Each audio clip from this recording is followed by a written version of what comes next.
Hello, नमस्कार। उम्मीद है कि आप सब कुशल होंगे। अनावश्यक कार्य को छोड़कर पढ़ाई कर रहे होंगे। आज आप जानेंगे 10वीं क्लास के हिंदी के प्रथम पाठ श्रम विभाजन और जाति प्रथा के वस्तुनिष्ठ प्रश्न। वीडियो शुरुआत कर ही दिए हैं तो पूरा देख ही लीजिए, जिससे आपके पास मौजूद ज्ञान धन में वृद्धि हो सके या उस ज्ञान को दोबारा जागृत कर सकें। तो चलिए शुरुआत करते हैं और इस टॉपिक पर दोबारा बात करते हैं। विद्यार्थी, आपको जानकारी है कि इस चैप्टर को श्रम विभाजन जाति प्रथा को बाबा साहब भीमराव अम्बेडकर के द्वारा लिखा गया है और यह एक निबंध है। और इस निबंध को इनके द्वारा लिखित पुस्तक एनिहिलेशन ऑफ कास्ट से लिया गया है। और ये पुस्तक एनिहिलेशन ऑफ कास्ट इंग्लिश में लिखा गया है। किसमें लिखा गया है? इंग्लिश में। और इसे हिंदी में रूपांतरण ललाई सिंह यादव नाम का व्यक्ति किया है। ललाई सिंह यादव नाम का व्यक्ति है और ये सब जानकारी आप जानते भी हैं।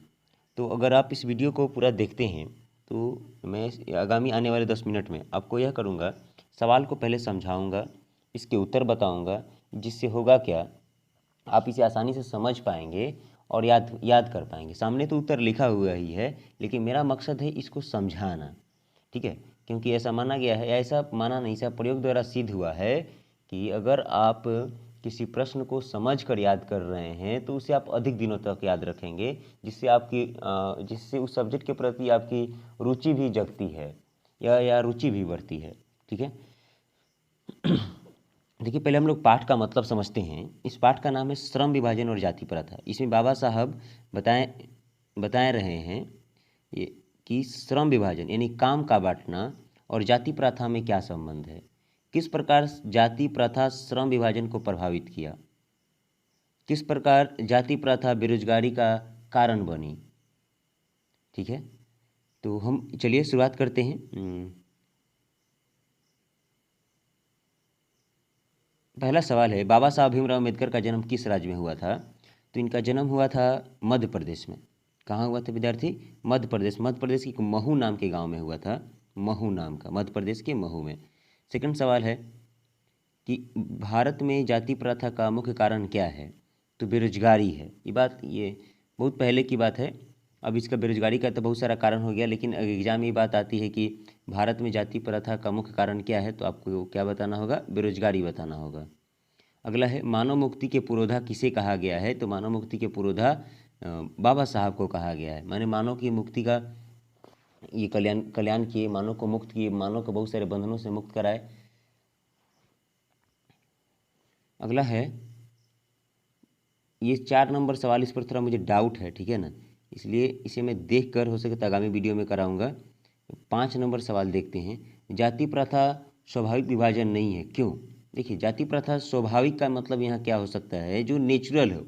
नेचुरल तो है नहीं, जाति प्रथा तो नेचुरल है नहीं। इसके पीछे कारण क्या है? क्योंकि ये रुचि पर आधारित नहीं है। आप समझ लो, आप जिस जाति से हो, क्या आप चाहते थे कि मैं इसी जाति में हूँ? ये जाति आपके हाथ में है? नहीं है। फिर भी जाति एक ऐसा चीज़ है, विशेषकर उत्तर भारत में, और अपने बिहार की बात करें तो बहुत ही ज़्यादा, कि हर व्यक्ति कहीं ना कहीं जातिवाद से ग्रसित है। कोई कितना भी पढ़ा लिखा क्यों ना हो, लेकिन उसके क्षण उसके मन में जातिवाद की भावना पनपती ही है, और कहीं ना कहीं वो अपने आप को जाति के दृष्टि से श्रेष्ठ देखने का प्रयास करता है। बहुत मुश्किल होता है इस दुर्भावना से निकल पाना या इस सोच से निकल पाना। जब भी ऐसा मन में विचार है तो एक बार बाबा साहब को पढ़ें। जहाँ तक मेरी उम्मीद है कि इससे मानो विशेषकर जो पढ़े लिखे लोग हैं उससे बाहर निकल ही पाएंगे। अगला सवाल है, श्रम विभाजन और जाति प्रथा के लेखक कौन है? तो इसके लेखक हैं भीमराव अंबेडकर। फिर देखिए, बाबा साहब भीमराव अंबेडकर का जन्म कब हुआ? तो आपको मालूम है 14 अप्रैल 1891 मध्य प्रदेश महू में हुआ था। अगला, डॉक्टर अंबेडकर का जन्म किस परिवार में हुआ था? तो देखिए, सवाल जानने से पहले आप एक बात जान लीजिए। 8 नंबर सवाल जानने से पहले जानिए, प्राचीन भारतीय या सनातन संस्कृति में वर्ण व्यवस्था की दृष्टि से वर्ण समाज को या वर्ण को 4 भागों में डिवाइड किया गया। ब्राह्मण, क्षत्रिय, वैश्य और शूद्र। ब्राह्मण पूजा पाठ का काम करवाते थे, यानी पढ़ाने का काम इनके जिम्मा था। क्षत्रिय का काम देश की रखवाली करना, अपनी जनता की सेवा करना था। और वैश्य का काम था व्यापार वगैरह में भाग लेना। शूद्र काम क्या करता था? इन तीनों की शूद्र सेवा करते थे, इन तीनों की शूद्र सेवा करते थे। तो ये वर्ण व्यवस्था के अनुसार समाज को 4 भागों में बांटा गया है, ठीक है। आपको याद रखना चाहिए, ब्राह्मण, क्षत्रिय, वैश्य और शूद्र। 8 नंबर सवाल है कि डॉक्टर अंबेडकर का जन्म किस परिवार में हुआ था? तो इनका जन्म हुआ है दलित परिवार में, ठीक है। डॉक्टर भीमराव अंबेडकर ने किस प्रथा को आर्थिक पहलू से भी खतरनाक माना है? आर्थिक पहलू से भी बहुत खतरनाक माना है, तो उसका नाम क्या है? बाल विवाह प्रथा। लेकिन यहाँ बाल विवाह प्रथा तो इस उत्तर में दिया है, लेकिन यहाँ पर इसका उत्तर डी होगा, जाति प्रथा।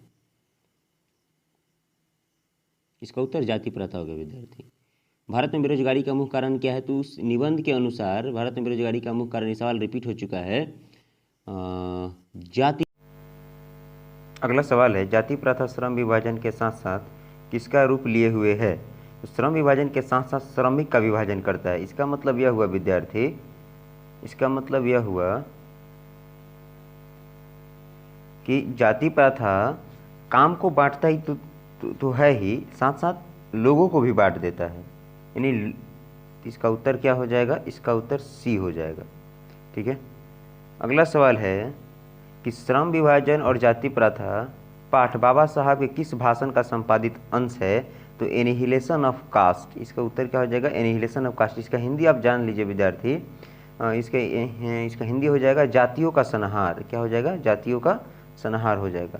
हुआर सुधराज जी बाबा साहब के द्वारा ही लिखा गया है। The caste in India their mechanism, ये भी बाबा साहब के द्वारा ही लिखा गया है। तो आप ध्यान में रखेंगे, एनिहिलेशन ऑफ कास्ट का हिंदी रूपांतरण क्या होगा? जातियों का संहार, ठीक है। अगला सवाल है, डॉक्टर बाबा साहब भीमराव अंबेडकर एक डैश भी थे, तो ये वकील थे। क्या थे? वकील। उस समय इनके समकालीन जितने सारे विद्वान हुए, अधिकांश लोग उस समय वकील थे ही, ठीक है ना।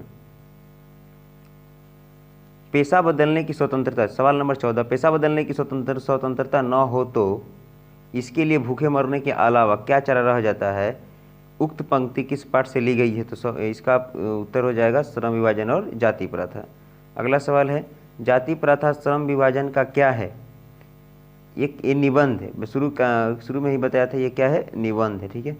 अगला है, सभ्य समाज श्रमिक विभाजन के लिए, सभ्य समाज श्रम विभाजन के लिए किसको आवश्यक मानता है?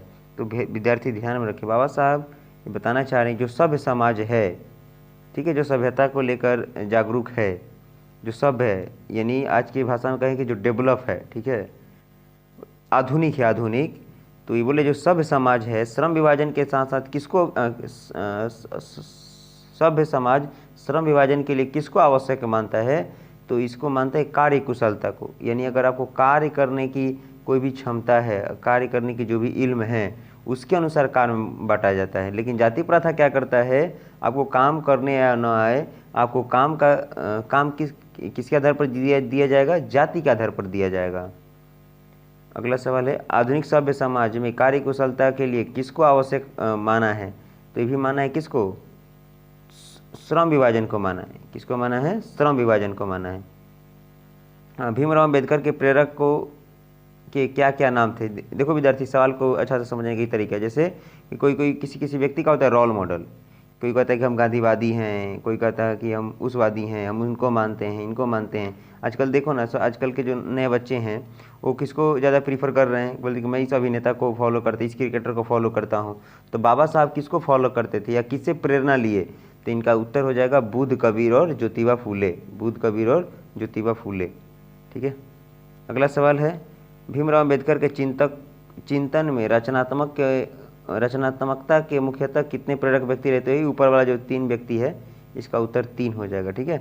19 का उत्तर 3 हो जाएगा। सवाल संख्या 20 में है, सभ्य समाज की आवश्यकता क्या है? सभ्य समाज की आवश्यकता है श्रम का विभाजन, काम का बांटना, जाति के आधार पर नहीं, कार्य कुशलता के आधार पर, ध्यान में रखेंगे।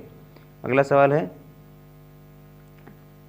बाबा साहब का निधन कहाँ हुआ था? तो दिल्ली में हुआ था। दिल्ली में हुआ था विद्यार्थी, कहाँ हुआ था? दिल्ली में। आप मुझे बताओ कमेंट सेक्शन में कि कितने तारीख को हुआ था और कब हुआ था। अगला सवाल है, भारतीय संविधान के निर्माण में महत्वपूर्ण भूमिका किसकी है? तो आप इसका उत्तर बताओगे भीमराव अंबेडकर। विद्यार्थी एक और बात ध्यान में रखना, भारतीय संविधान का शिल्पी